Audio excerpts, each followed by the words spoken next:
Welcome to my review of Villette by Charlotte Bronte. This is a novel that seems to divide opinion.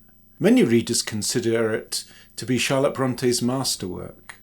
Others are less enthusiastic. I liked it a lot, but I do still prefer Shirley and Jane Eyre. Villette is a curious novel. It's narrated first person by Lucy Snow, a modest, plain, and seemingly passionless young woman who becomes a teacher in Belgium. Her description of her life is pragmatic and unvarnished. She has no ambitions or pretensions about her relatively humble status in life.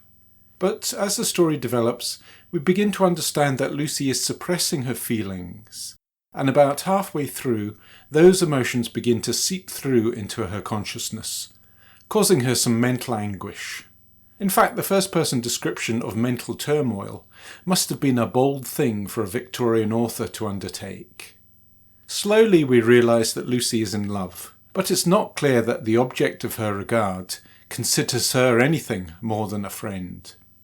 And then there is a fellow teacher who clearly has a fascination with her, although he expresses it very awkwardly.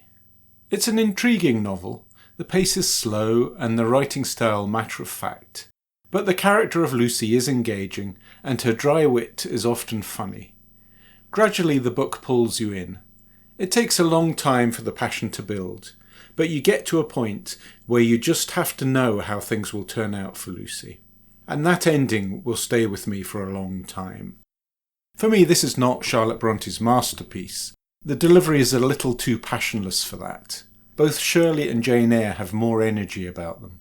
But in the second half, the novel becomes a very moving piece of writing. It's a very fine work, and I certainly recommend it to lovers of Victorian literature, and to those who don't mind spending time with a book that transforms from dry disinterest to heart-wrenching passion.